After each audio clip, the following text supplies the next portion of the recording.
couple more in the back. Go ahead. Go ahead. Hi. Yep. Great. Hi, John. Thanks. Happy Thanksgiving to you. President Biden stood by calling President Xi a dictator at the APEC press conference. China's foreign ministry condemned this as, quote, extremely incorrect and irresponsible political manipulation. What is the administration's response or reaction to this? We came away from San Francisco with some concrete deliverables on fentanyl, on military-to-military communications, on getting our two teams together to start working on artificial intelligence, particularly in the national security realm.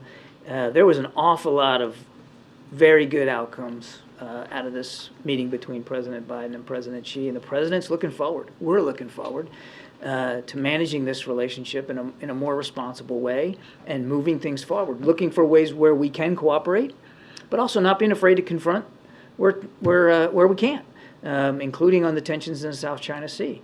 So the president's and his whole national security team is focused forward now, coming out of San Francisco. Still going to call him a dictator each time he sees The president made it very clear. He was asked a direct question. He gave a direct answer, and he stands by that direct answer. That doesn't mean, as true as that statement was, doesn't mean that there aren't still prospects here to find ways to cooperate and to compete with China in a more responsible way going forward, and that's where the president's head is. When these two leaders met, did they agree to meet again or speak again in the near term? They agreed that they would meet again, but there was no date put on the calendar. What's really important now is that the military-to-military comms will begin to start, and even down to the theater commander level, and maybe even lower than that. So that's the immediate channels of communication that we're looking at getting back open. Stephen, go ahead. Thank you, Karine. I've got a question about fentanyl, then a question about the Gaza conflict. On fentanyl, the Chinese president committed to reducing the export of fentanyl and fentanyl precursors. But under President Biden, there have been 200,000 Americans who have stopped breathing and died as a result of these chemicals. As of earlier this year, we're still at record monthly numbers. If there is not a drop in American deaths, will President Biden hold the Chinese president personally responsible? It was really significant what President Xi was willing to commit to for the first time now in several years.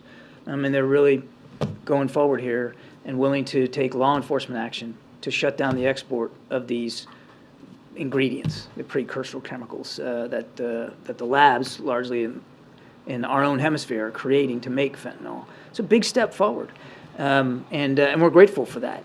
And we'll see how they are in execution, and I think we all need to understand that it may be some time before you see the practical results of this crackdown on the precursors, but we're grateful for that.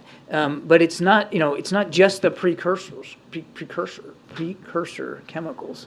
I'll try it again in English. But it's the labs in our own hemisphere that are taking those chemicals, those ingredients, making fentanyl, and then moving it north up to our borders. And it's a serious problem. And again, as the president said at the press conference, this agreement will save lives, will save American lives. And President Xi said he was committed to helping with that. Before turning to the second question, just to follow up on that, the Chinese president's in charge of a single-party state. He's said in the past that he'd crack down on fentanyl, and U.S. deaths hit an all-time record last year. I mean, is President Biden not going to consider him personally responsible if American deaths do not go down? He has said he was going to be personally responsible for stemming the flow of these chemicals out of China, and we're grateful for that. That's going to take a little bit of time as he goes back to Beijing and puts those processes in place, those law enforcement actions. We're grateful for that.